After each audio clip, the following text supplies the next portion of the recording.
Hello and welcome to the Real Estate Plate. As always, I'm your host, Nick Sikalis, coming to you live from the WGBB studios here in Merrick, New York.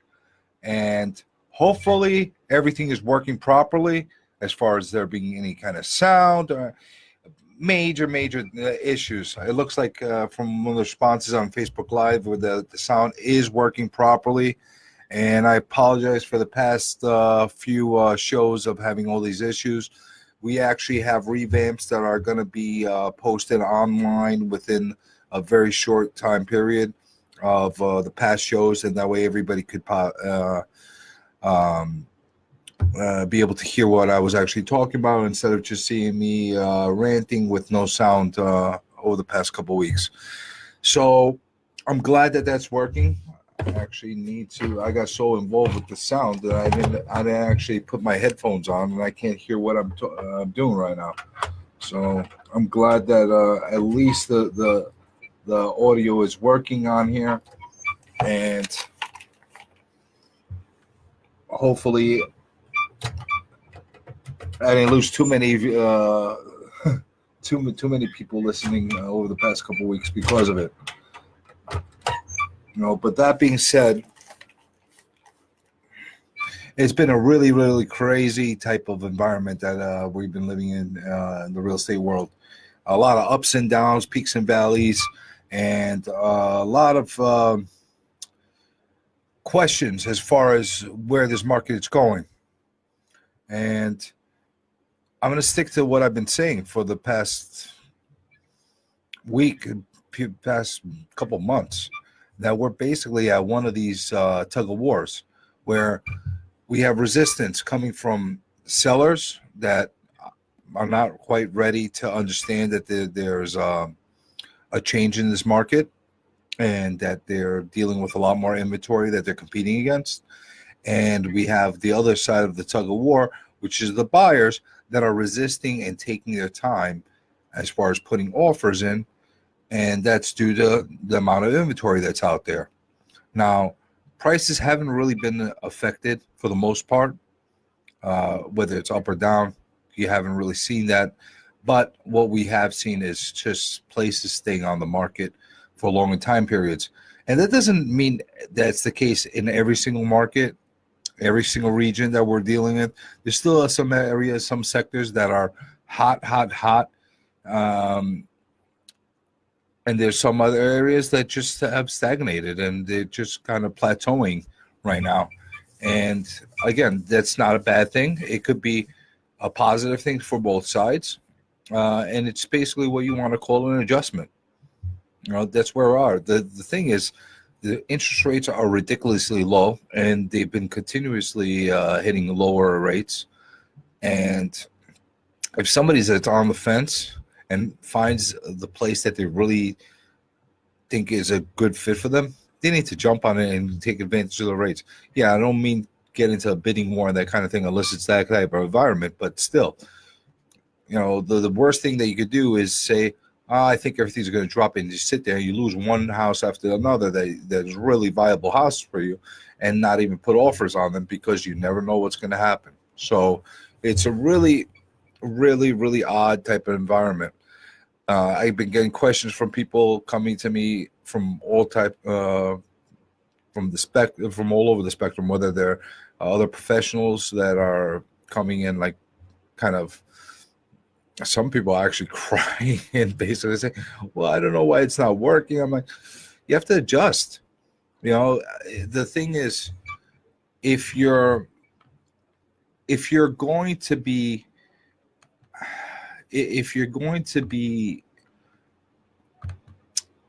working in an environment like this, and you're going to be working in an environment like this, you need to be able to adapt and adjust and change with the market. So here's the thing. If you're using the same type of marketing and same type of strategy, it's not going to work. It's just not.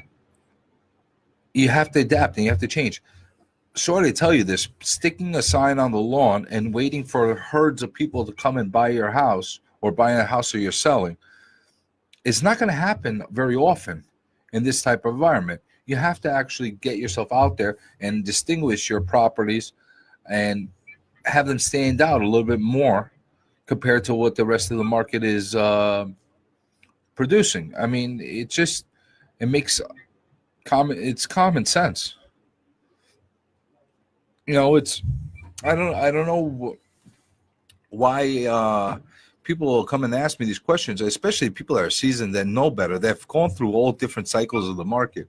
If you really know what your craft and you've been doing this for a long time, you know how to adapt. You should know how to adapt, and but sometimes people just love to complain and that kind of thing, and let them keep complaining and not do anything, and while the rest of the professionals around them do what they have to do to get their product sold. It's just how it is. But there's been so much craziness that's been happening.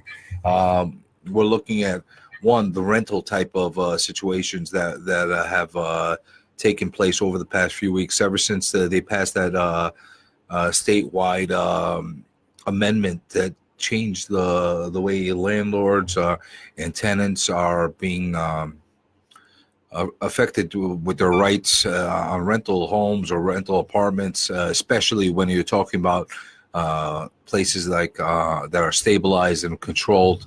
And I'm not going to get into that because that was something that we talked about in the past couple of shows, one of which I will post and make sure that you get to hear everything I had to say about that. But that's one thing that's created a lot of turmoil and that kind of thing, and it did affect a lot of the multifamily dwellings, especially a lot of them that were based on a potential growth and have lost that ability to show potential growth and kind of got pulled back. It's unfortunate, but I'll tell you something. People that are still buying right now are going to get some great deals on those type of properties. And when the laws get changed or adjusted, and I promise you they're not going to stay this way forever, because this market just won't bear it. And there's no way you could keep places that are multifamily dwellings without having the proper maintenance and repair done to them. And because of the restrictions that have been applied, you will have a lot of hold back and hold over as far as people not necessarily being excited or willing to spend the money to maintain or to upgrade their places and do all the proper maintenance, because they're not going to get compensated on it. So like I said, I won't get too into that topic because I did spend a good amount of time on the last shows, and if somebody has any specific questions on it, I'd love to answer them. You could email me, call into the show. The number here is 516-623-1240, 516-623-1240. And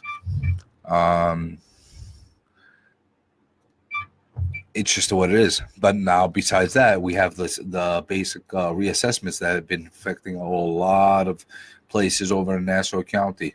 And it's funny, we had assessments that took place in November, and everybody kind of had a feeling of that's kind of what we're looking at. And all of a sudden, we had a sweep of new assessments that hit this past week. So just like normally, usual, whatever you want to call it, Nassau County is basically blundering another kind of situation and basically not making it clear and transparent to the homeowners and the buyers and investors of where they stand as far as their taxes are concerned. It's not ideal way to go about it, and they need to make it very clear and to help everybody understand how this is going to affect them. And like I said, there's all different factors that are basically that we're dealing with in this market, whether it's the tax caps that they put on as far as deductions, or like I said, the rental laws, or whether it's the individual property taxes that we're looking at, the interest rates that are extremely low. There's all kinds of things jumbled up all together and basically leaving us where we are with a lot of question marks. So here's the thing that I'm going to tell you, everybody. If you're looking to buy today and you're looking to live in the place and you're looking to to stay in there like 5, 10 years, 15 years, traditional type of way of living in a place. It's what we're living in right now, and the environment that we're living in is really not going to affect you the same way it's going to affect somebody that has to sell in a day, in a year, or the investors, the flippers. Those people are getting affected dramatically because they don't know where this market's going, and they're still paying premiums on a lot of these knockdown or extreme rehab houses. And I got into this multiple times as far as if you're going to be buying as an investment and you're looking to do a flip, if you don't know what you're doing, you better be careful of how you approach it, and you also better be careful of how into it you get. It's just the way it is. I've seen a lot of people get burnt just because of the eagerness and I want to say ignorance, but not educating themselves in the proper way before they get involved in one of these projects. So be careful. I get these calls every day, all day. And one of my favorite calls that I get is, Nick, I want you to go find me a investment property, and I want to pay this much for it, and it has to have no issues and this and that and whatever the case is. They basically want the perfect property, and they want me to go find them. And they call me randomly, just like they're calling another 1,000 agents randomly, simultaneously. And what makes them stick out more than anybody else? It's just every time you get that kind of stuff coming to you, and we do get it on a daily basis, it's something that it gives you a sign that we're at a point right now that things are definitely changing. I also tend to warn people as far as taking on loans, like hard money loans, and taking on those higher percentage rates, because you don't know how long you're going to be holding on to this property before you resell it and that kind of thing. And if you're paying a 10, a 12% interest rate on that loan, you're going to have a big problem if you don't get rid of it or unload it very quickly. It's just what it is. But but like I said, I've talked about this a million times. I'm not gonna beat a dead horse and just keep driving the same point over and over and over again. So what do we want to talk about today? What's different? What's something that we haven't tackled in the past? Well, not much, because I've been hitting all different points and the different aspects of the business in various ways over this past, I don't know, how long have we been on the air? We're going on to almost, Trevor, how long have we been on the air now? 2 years? Has it been that long? Or close to it, right? Actually, you know what? You're right. We're close to our 2-year anniversary on Halloween. Yeah, I remember the first show that we did was Halloween 2 years ago. Yeah. So I've tackled a lot of topics, a lot of different thoughts towards real estate, given my opinions, and obviously everybody knows my opinions are my own, and I'm very different as far as the way I'm wired and how I approach things. So I'm going to kind of give a little bit of guidance and a little bit of help towards a lot of these newer agents that are getting into business, or some of them that are kind of floundering and not necessarily knowing which way to go, how to increase business, how to be able to get themselves out there and recognize and start to build their own name and their own brand. And it really starts with the company that you work with. That's one thing that's extremely important. And there's nothing that I don't mean anything negative, and I don't mean anything in a very derogatory way towards the smaller outfits or the mom and pop shops and that kind of thing, because they do what they do. They do it on a smaller level, Some of them do it really, really well. But if you're brand new to the business and you need that exposure and you need to have that instantaneous boost and shot in the arm, I'd go with one of the larger companies that have training and they have the resources and they have the presence that will get you exposed in a different way. And I'll tell you, for example, one of the things that people tend to not understand is signs on the lawns. The more signs a certain company has on the lawns, the more recognition it's going to get. So if you're affiliating yourself with one of these companies that have a good market share, you're definitely going to be able to be at an advantage because your company is already embedded into the mind of the public. They already have an idea of where you're coming from. If you're with Mickey Mouse Real Estate, they're not going to know who you are. ABC, XYZ Real Estate, they're not going to know who you are. But when you're with one of the larger brands, you're with, I'll start with my brand, Coldwell Banker. It's the largest nationwide. That's one. You go with like Keller Williams or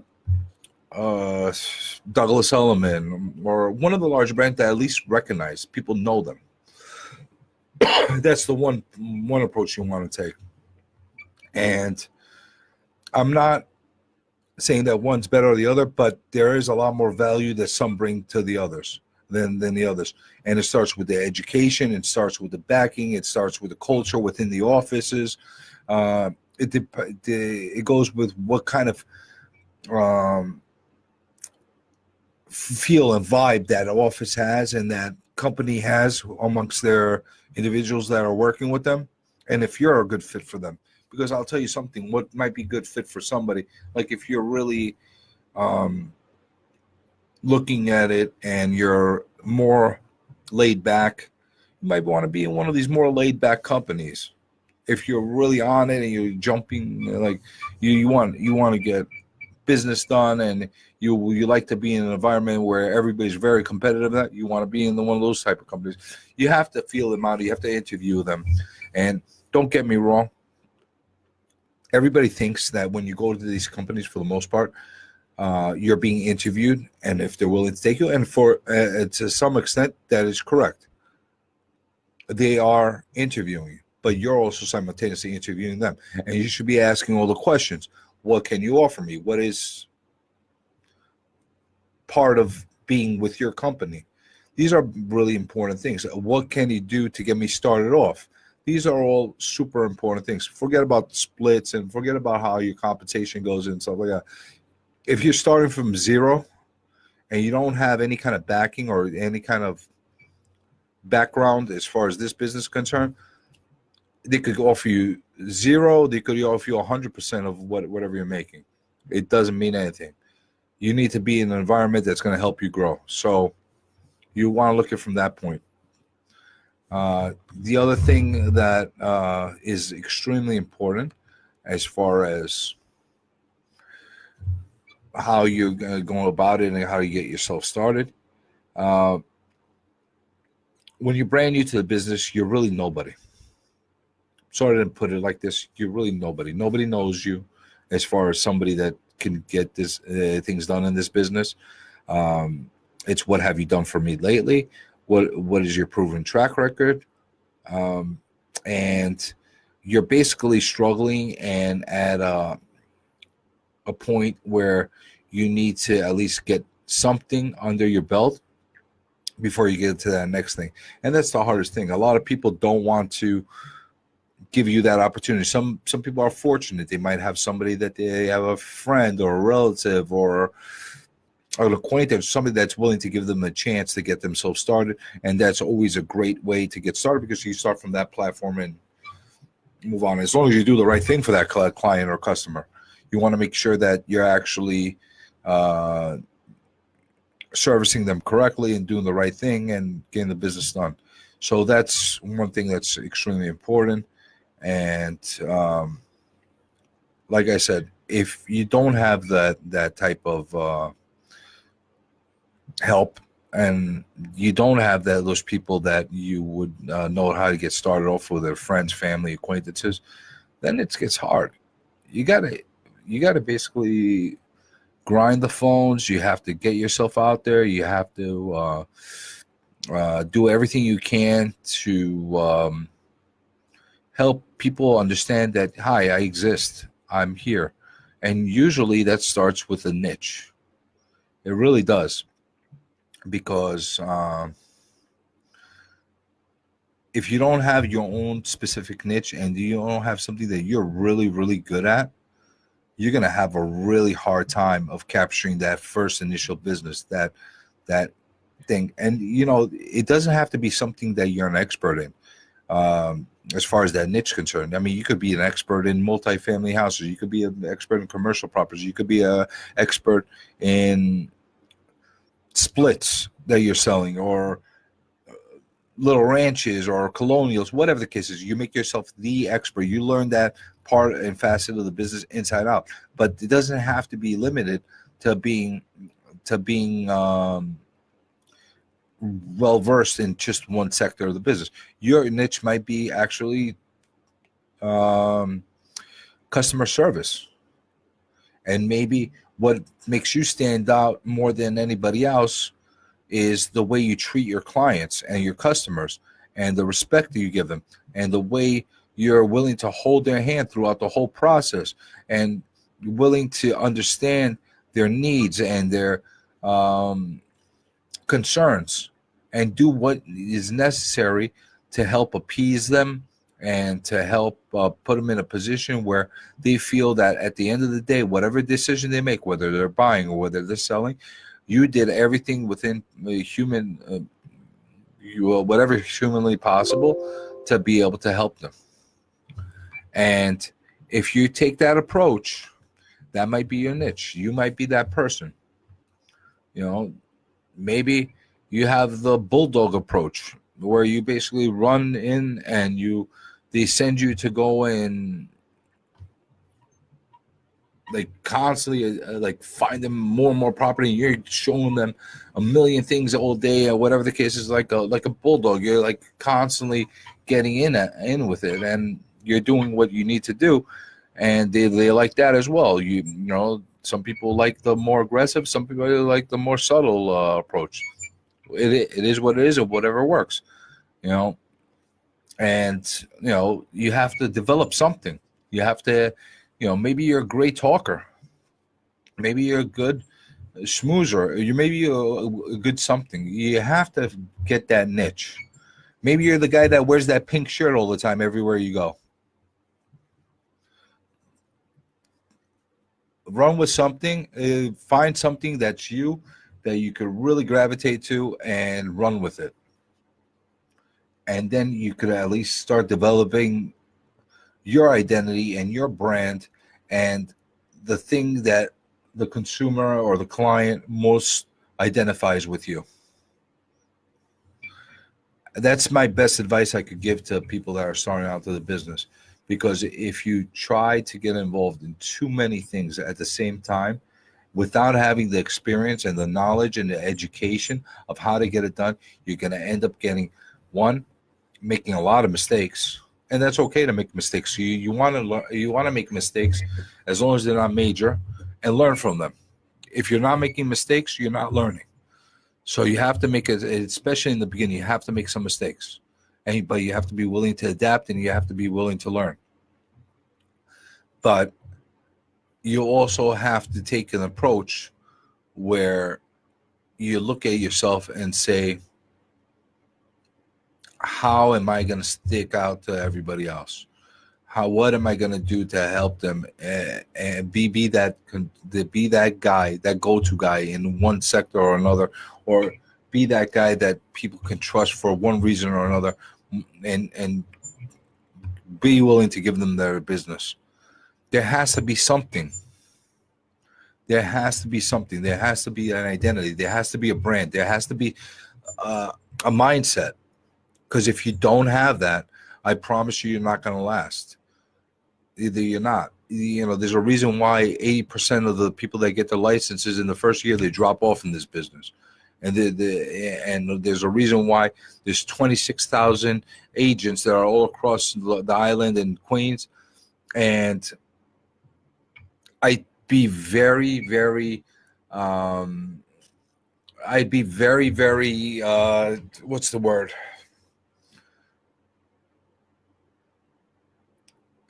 I'd be very, how you call it?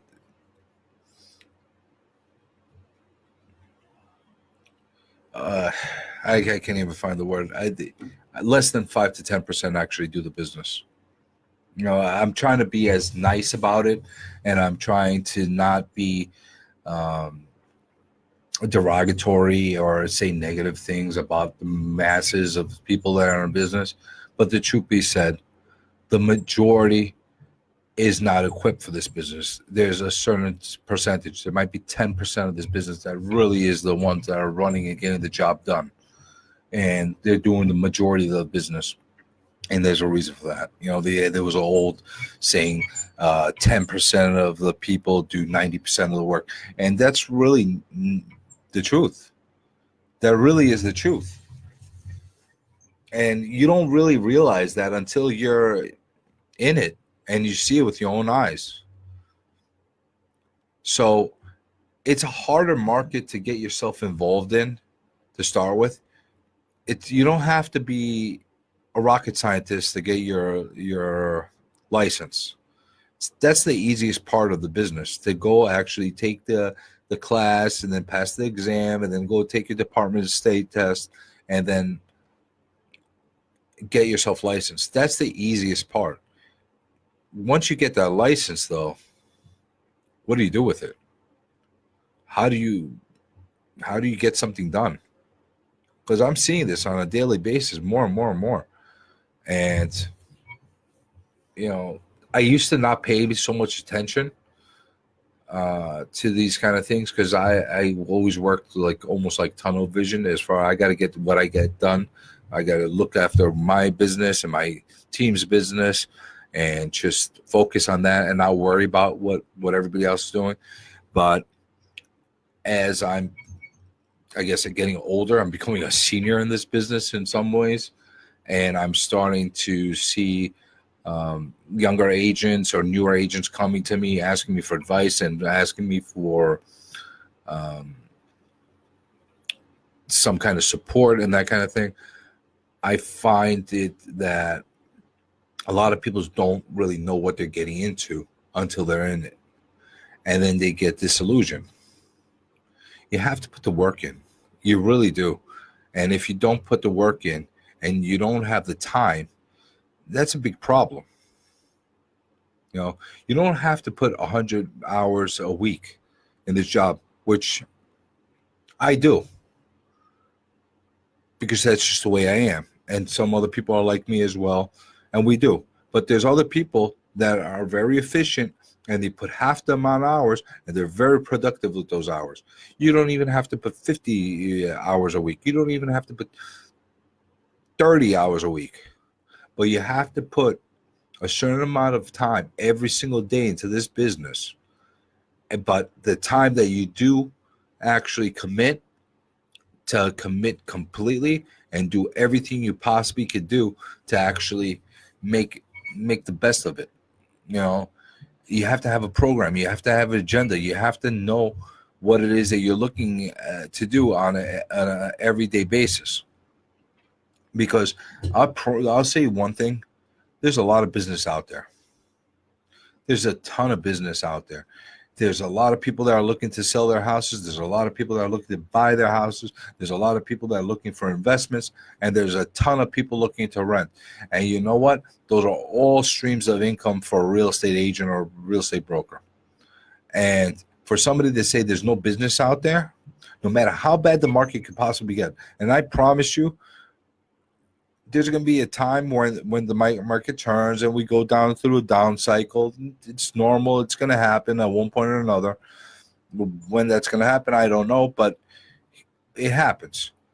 And you're going to have everybody all of a sudden start crying and saying, well, there's no business out there. You know why they're saying that? Because they're not willing to put the work in and not willing to put the extra effort into going and obtaining it. When things are easy and things are selling themselves and people are just dropping listings in their hands to sell for them, that's great.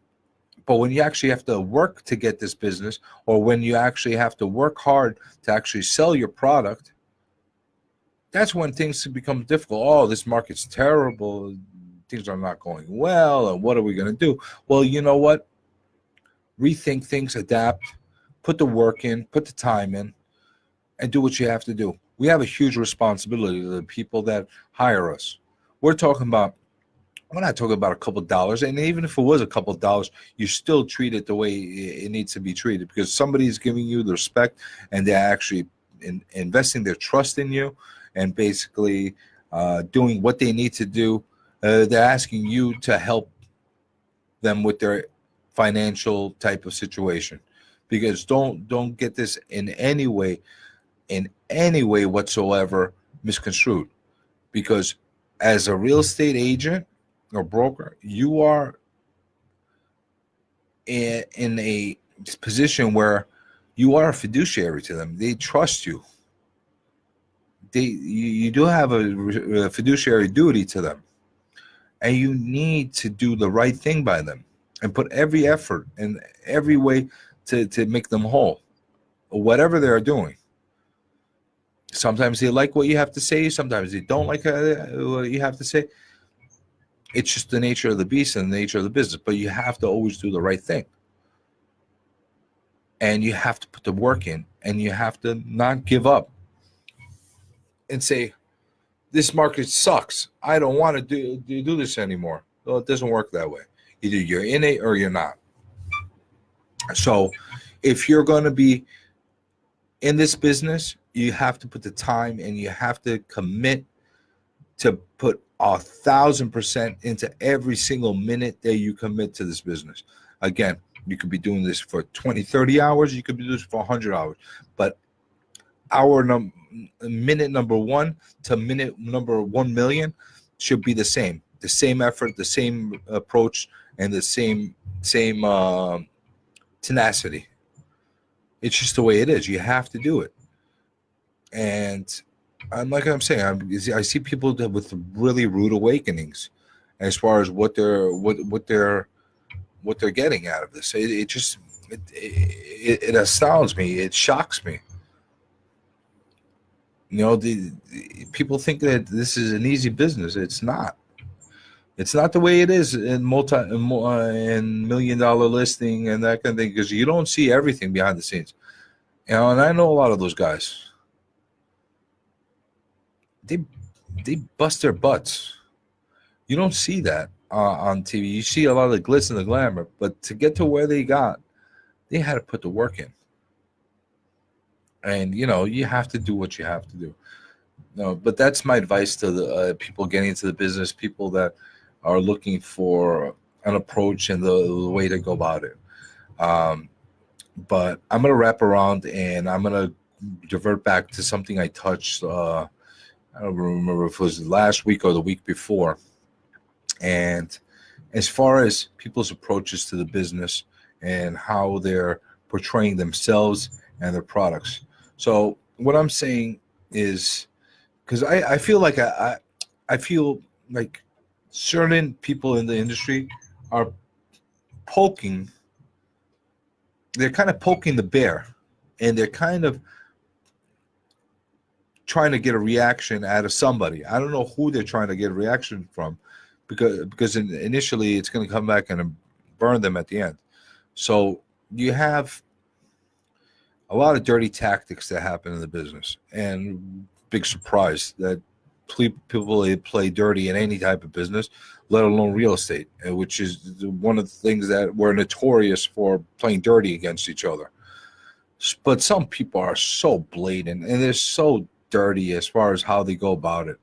You know, I told you the story about how the person went and typically embarrassed an agent that lost the listing. He ended up getting the listing and sending out postcards to everybody and telling them about, that this person couldn't do it, but I did it, that kind of a thing. That is a petty thing to do, and it's actually makes you look like this small.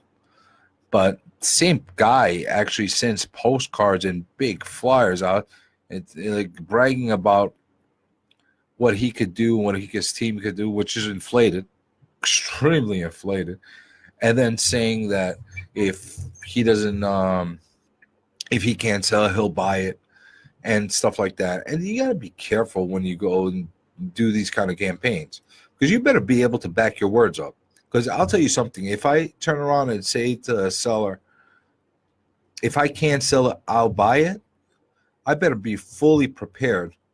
I better be fully prepared to go and cut a check for that person and be able to purchase it.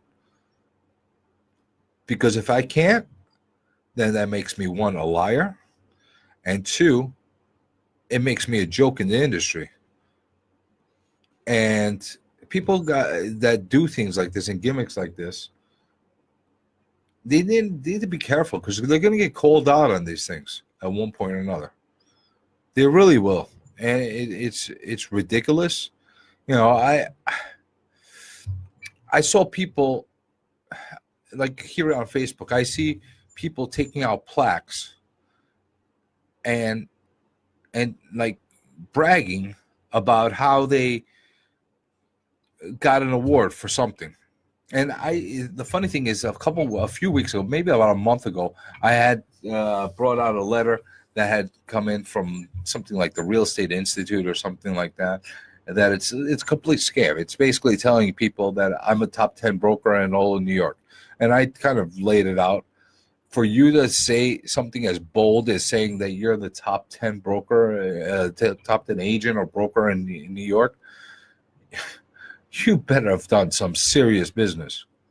Because I can't still speak for everybody, but I do well for myself. I can't say that I'm, my team, myself, we sell a lot of homes and we do well, and I can't say anything other than that. We do very well, and I'm very happy and I'm appreciative of the level of where my team is at. But for me to say something as bold as saying I'm top 10 of all of New York, that's a little gutsy. That's a little nervy on my end to turn around and say something like that, and then parade a fake plaque that I had to buy and show everybody on that and take poses of pictures and videos or whatever the case is. It makes you look small. It makes you look really ridiculous. And people don't really realize it. If you're going to be a top 10 agent in New York, you better be one of those people that sells hundreds of millions of dollars in commission. I'm sorry, in properties, if not $1 billion. So you better be in that realm, because if you're not, I promise you're not a top 10 agent or a broker in New York. Because like I said, my team does very well. We do very well, but I can't say we sold $1 billion worth of properties last year. There's no shame in that. I strive, and I'm looking forward to doing that at one point down the line and continue doing that. And hopefully, with hard work, we'll get to that point. But we're not there yet. But when I see like these, it's comical. It's almost as comical as hearing people saying, if I don't sell it, I'll buy it, and that kind of stuff.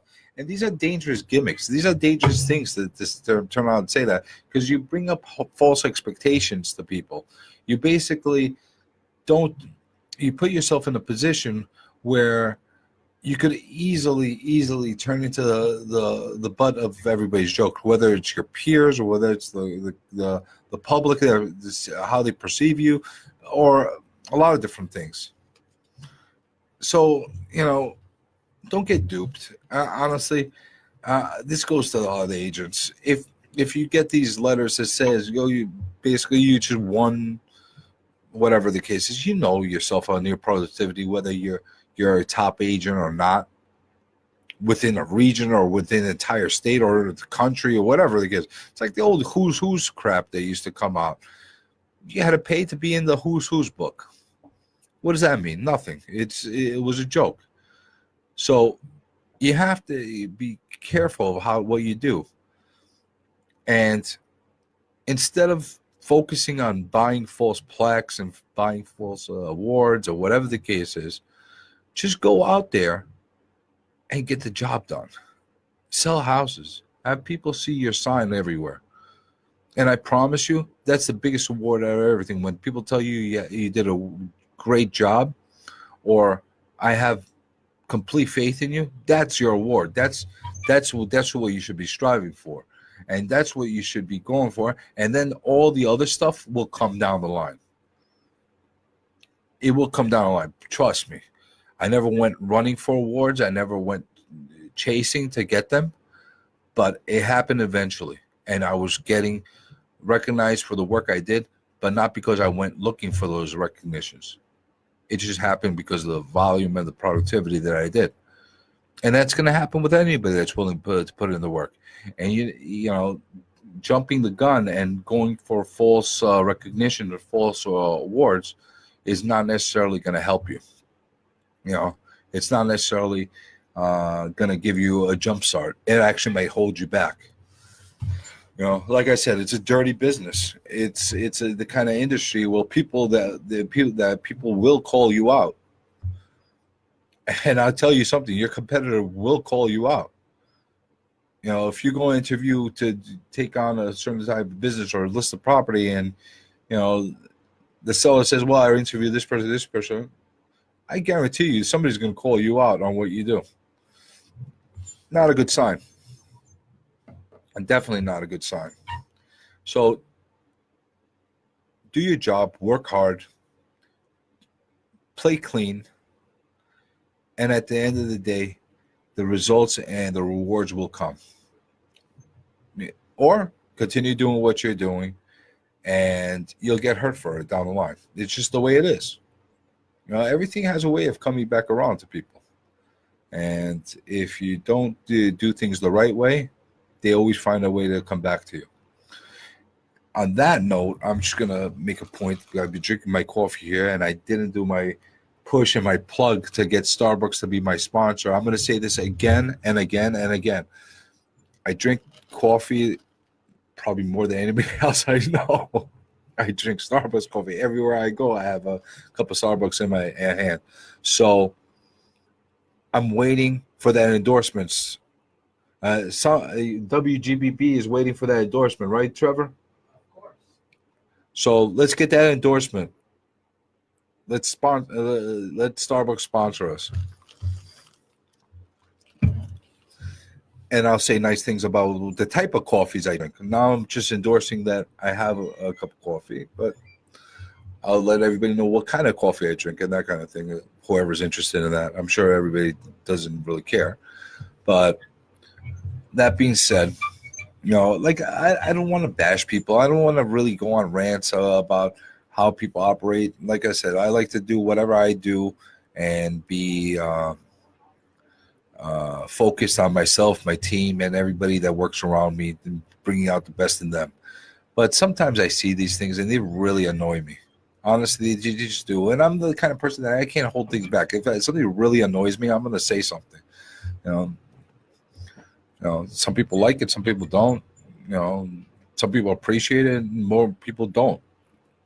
And it's because, you know, they know they're doing the wrong thing and they're being called out on it. You know, if you notice, I don't say any names. And I'm not going to say any names because I'm not going to be petty. But these people know, and it's very clear to the public what they are doing. It's kind of ridiculous, you know, but it is what it is, you know. And that being said, what are we forecasting in the future? I'm looking at a couple of really good things that are coming down the line as far as future shows. I'm definitely lining up a couple of really great guests, and you're going to really want to be here when those come, when those guests do come. A couple people that are in the mainstream and people that are really dynamic forces in the industry that are going to be appearing on the radio. And I'll definitely give people notice well before each individual show when they do come out. I just don't want to jump the gun and give you their names until they're 100% committed on the dates that they come in, because it's happened to me in the past where people have committed and changed their minds a day or two in advance prior to the thing, and I campaigned and kind of advertised them well ahead of time, so I don't want that to happen again. But from what it looks like, we're going to have some really great people and some really great resources and people that can bring value to you guys in the future. I know a lot of people are either semi away, it's just dog days of summer, so obviously everything's going to be videotaped, everything's going to be documented, and the podcast is definitely going to be taking place. We've got about, I want to say about 30 shows that are in the archives right now, and when we do start releasing them, we're going to be releasing them probably a couple a week, maybe 3 a week, depending on how quickly or how much people are receptive to the amount of information that we're sending. We don't want to do basically information overload of bombarding everybody with a ton of stuff, because besides the pre-recorded stuff that we have that we're going to be launching, we're going to be also adding on every week's live stream to the mix as well. So it could get a little bit too much. I don't think everybody wants to listen to me every day of the week. Maybe once or twice or 3 times a week, but definitely not every day. I'm sure that's going to be the case. But that's basically what it is. We got, like I said, rid of all the technical issues with the sound. I'm glad that we're finally working. Glad the camera's working and that we don't have that kind of like glitchy kind of effect that we had a few times over as well.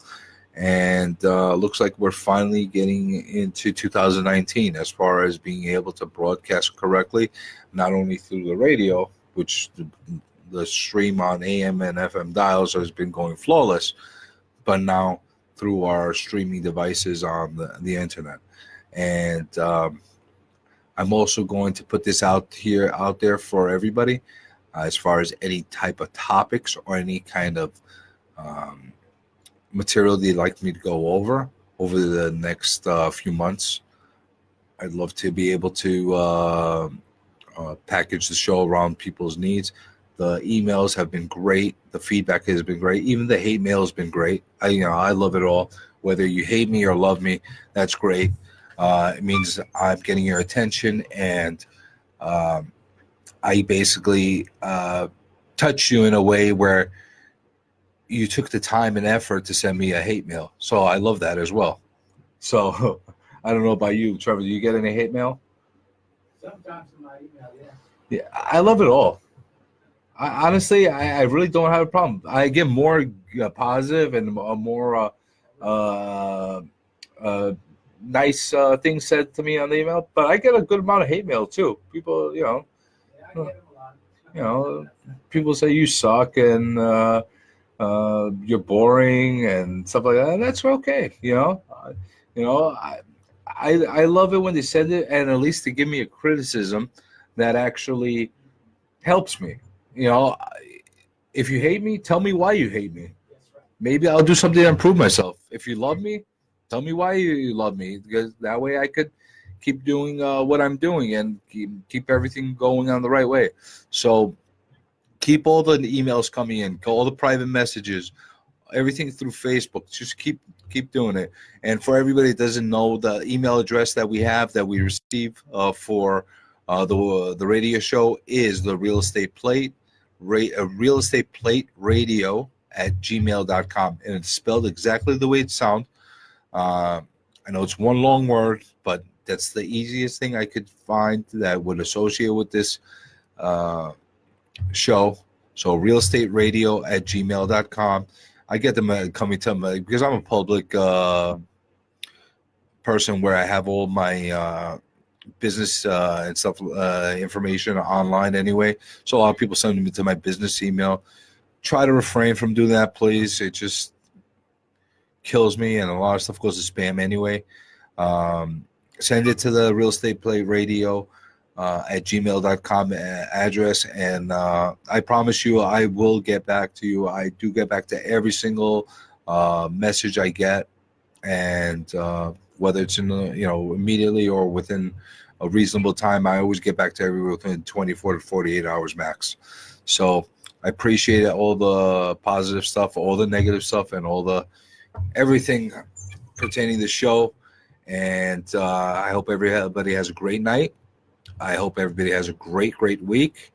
And I will be with you again next week at this time between 6 to 7, just like every Mondays on the Real Estate Plate.